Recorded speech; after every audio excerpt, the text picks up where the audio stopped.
Entender un lenguaje de programación como C++ significa, sobre todo, entender la lógica de compilación.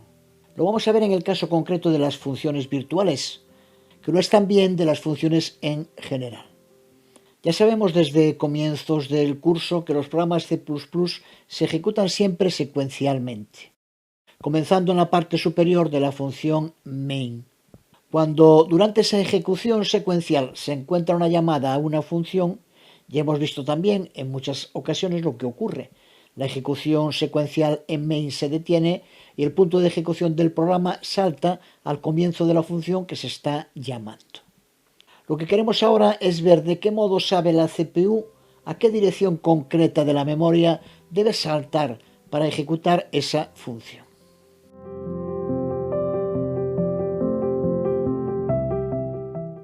C++ es un lenguaje compilado. Cuando se lleva a cabo la compilación del programa, lo que hace el compilador es convertir cada declaración en su programa C++ en una o más líneas de código máquina, y cada línea de código máquina recibe su propia dirección secuencial única. Y exactamente esto se puede aplicar también para las funciones. Cuando el compilador se encuentra con una función, la convierte en código máquina y le asigna direcciones en memoria consecutivas. Así que cada función, tras ser compilada, cuenta con una dirección en memoria que el compilador sabe que es a donde debe dirigirse para iniciar su ejecución cuando sea llamada. El número de direcciones en memoria que se le asignan depende de cada función. Ya sabemos que cada byte de memoria, cada 8 bits, tiene una dirección única, pero en todos los casos el compilador sabe perfectamente cuál es su dirección de entrada a la que debe dirigirse cada vez que la función sea llamada.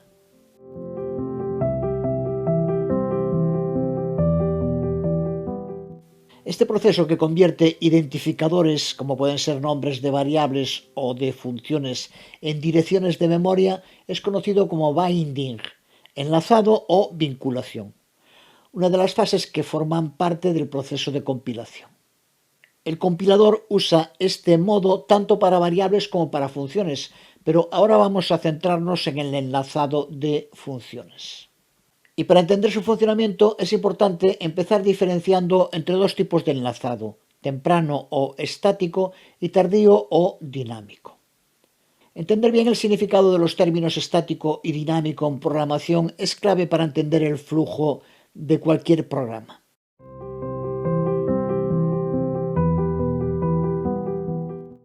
Hay una tendencia a confundir dinámico con tiempo de ejecución.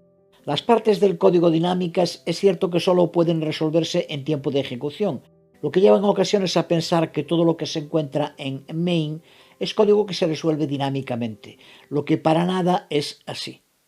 Como tampoco lo es que todo el código que no esté en main es estático. Acabamos de ver cómo cuando se llama a una función en tiempo de ejecución, el programa salta a la localización de esa función y la ejecuta en tiempo de ejecución. Puede formar parte de una clase o no, y se activan en tiempo de ejecución. Prácticamente todo el código de un programa puede ser activado en tiempo de ejecución en algún momento.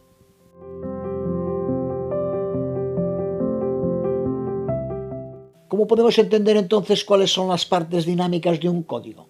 Pues son aquellas cuyo contenido no puede ser resuelto por el programa hasta que éste se esté ejecutando. Puede ser, por ejemplo, que se le pida al usuario del programa que pase información, que por tanto no puede conocerse en tiempo de compilación. O cuando se asignan datos dinámicamente con el uso de new, por ejemplo. El programa tiene que asignar una dirección y espacio en memoria que solo se puede conocer cuando el programa se esté ejecutando. Por eso lo de dinámico, solo accesible en tiempo de ejecución. Pero ni mucho menos todo el código que se utiliza en tiempo de ejecución es dinámico. El modo de diferenciar las partes estáticas de las dinámicas en un código compilado como C++ está, una vez más, en el compilador. Aquellas partes del código que el compilador ya puede conocer cuando compila y que no pueden ser cambiadas una vez que el código ha sido compilado son las estáticas. Estas partes, si queremos cambiarlas, tendremos que volver a compilar el código. Las partes dinámicas son aquellas que el compilador no puede conocer durante la compilación, solo durante la ejecución. Es importante tener clara esta diferencia porque, como decíamos antes, da lugar a dos tipos de enlazados, los tempranos o estáticos y los tardíos o dinámicos, que con lo dicho ya deberían estar un poco más claros, pero volvemos a centrarnos en las funciones.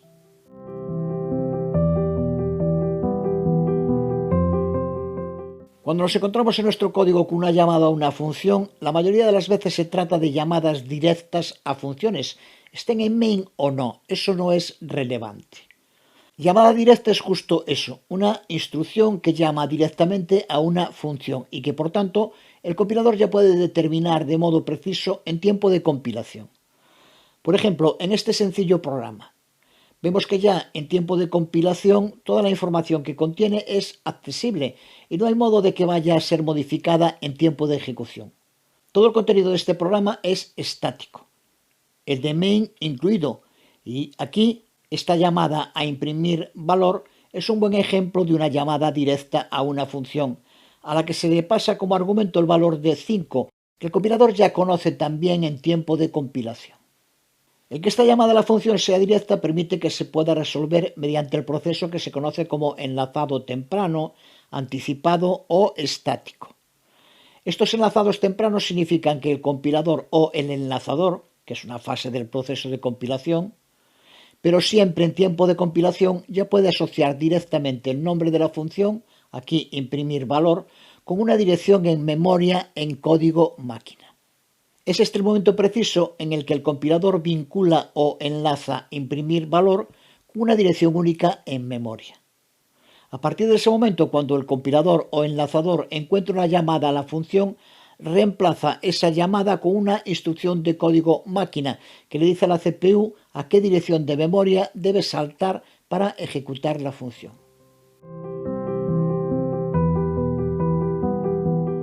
Vemos otro ejemplo de programa más elaborado en el que las llamadas a funciones son directas, pero en las que el código cuenta con alguna parte dinámica que solo puede resolverse en tiempo de ejecución, aunque aquí sean solo variables, no funciones. Con lo que hemos visto ya deberías poder detectar qué partes de este código son estáticas y cuáles dinámicas. Como decíamos, en este video tutorial nos estamos centrando en las funciones. Este programa cuenta con tres funciones: sumar, restar y multiplicar. Cuando se lleva a cabo el proceso de compilación, tanto en su definición como en su llamada, podemos considerarlas estáticas, así que su llamada también podemos considerarla como directa.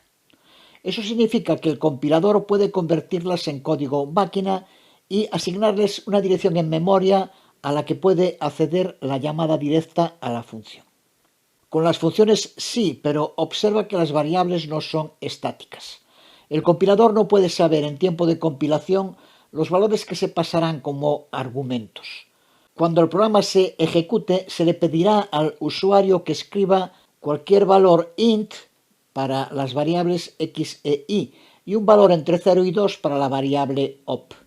Al tratarse para op solo de tres valores posibles, podemos utilizar un switch simple como vemos aquí, lo que permite que en tiempo de compilación la llamada a cada una de las funciones sea directa, así que las podemos considerar como estáticas. Pero no así a las variables que se le pasen como argumento, que son dinámicas. El valor que se les asigne solo se puede conocer en tiempo de ejecución, pero eso hace referencia a las variables, no a las funciones.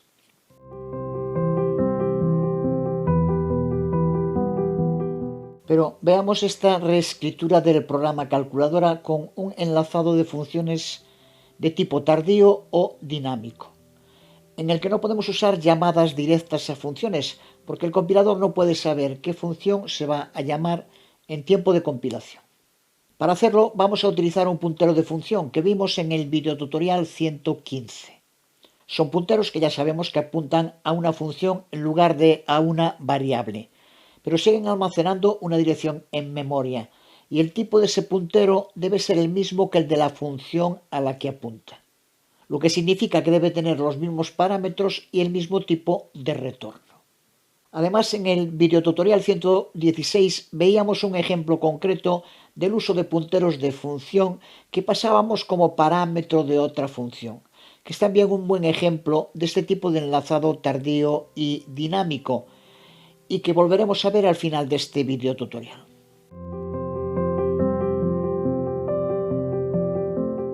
Pero de momento nos centramos en este programa que sigue teniendo las tres funciones: sumar, restar y multiplicar.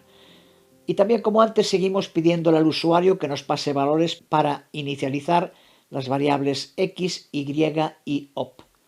La diferencia se encuentra aquí, porque ahora, en lugar de acceder directamente a las funciones en el switch, lo hacemos a través de un puntero de función.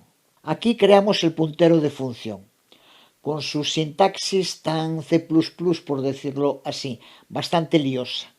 Observa para empezar que lo inicializamos con nullPTR, que para un puntero es un modo de inicializarlo vacío pero seguro, sin peligro de que actúe como un puntero colgante. Lo inicializamos vacío porque no sabemos cuál de las tres funciones a las que puede apuntar va a ser llamada. Eso solo lo podremos saber en tiempo de ejecución, cuando el usuario nos lo diga. El puntero tiene un tipo de retorno int y recibe dos parámetros int, exactamente como las tres funciones sumar, restar y multiplicar, así que puede apuntar a cualquiera de ellas. El nombre de la función, precedida del asterisco que la convierte en puntero de función, va entre paréntesis. Ya sabemos, videotutorial 116, que es por el tema de las prioridades. Si no ponemos los paréntesis, el asterisco se vincularía al tipo de retorno, no a la función. Observa ahora las llamadas a las funciones que incluimos en switch y que hacemos en cada caso a través del puntero. Este tipo de llamada a una función se conoce también como llamada indirecta. Dependiendo de lo que elija el usuario, el puntero apuntará a una de las tres posibles direcciones de memoria. Pero mientras que en la versión anterior ya sabíamos la dirección de memoria de cada función, y ahora, en tiempo de compilación, la dirección en memoria de estas tres funciones se sigue sabiendo, pero es imposible saber qué dirección en memoria va a contener el puntero pfcn, porque depende de la decisión que tome el usuario. Así que su enlazado solo puede ser tardío. Consecuencias: las vinculaciones tardías como estas son menos eficientes, porque implican un nivel adicional de direccionamiento. Cuando podemos usar el enlazado anticipado en tiempo de ejecución, la CPU ya puede saltar directamente a la función. Con el enlazado tardío, el programa tendrá que comprobar primero esa dirección, que es la que contiene el puntero, y luego saltar a la dirección. Eso implica un paso adicional, lo que hace el programa un poco más lento. Pero la ventaja del enlazado tardío o dinámico es que otorga al programa una mayor flexibilidad y lo hace más interactivo, al poder optar por distintas opciones cuando el programa se está ejecutando. En el ejemplo de la calculadora no queda claro, porque la versión con llamadas directas a funciones es igual de interactivo que esta versión con llamadas indirectas a través de punteros. Pero no ocurre lo mismo con el que usamos en el videotutorial 116, porque en este caso la interactividad se logra pasando un puntero de función como un parámetro a otra función, lo que no sería posible de otro modo. Y el costo en rendimiento que acarrea este paso más está muy compensado por la interactividad que gana el programa. Este es el programa. Vamos a centrarnos solo en la parte que nos interesa ahora. Para más detalles se puede volver a ver el videotutorial 116. En este código teníamos un array y queríamos que el usuario pudiera decidir cómo colocar sus elementos, en orden ascendente o descendente. Para poder hacerlo, el único modo era pasando como parámetro en esta función ordenSelección un puntero a otra función, fcnComparación, que según lo escrito por el usuario hará que se ejecute o bien la función ascendente o bien la función descendente. Una vez más, ¿cuál de estas funciones va a ser la elegida? Por tanto, la dirección de memoria que tenga ese puntero de función no puede saberse más que en tiempo de ejecución. Un ejemplo clarísimo de enlazado tardío o dinámico. Es imposible saber en tiempo de compilación qué dirección en memoria va a almacenar el puntero de función. Si va a apuntar a la dirección de memoria de la función ascendente o a la de la función descendente. Solo es posible saberlo en tiempo de ejecución cuando lo escriba el usuario. Esto implica un paso adicional, pero añade una gran flexibilidad a permitir que sea el usuario de modo interactivo el que decida cómo ordenar el array. Si esto ha quedado claro, en el próximo vídeo tutorial vemos cómo se utiliza este enlazado tardío en tiempo de ejecución para implementar funciones virtuales.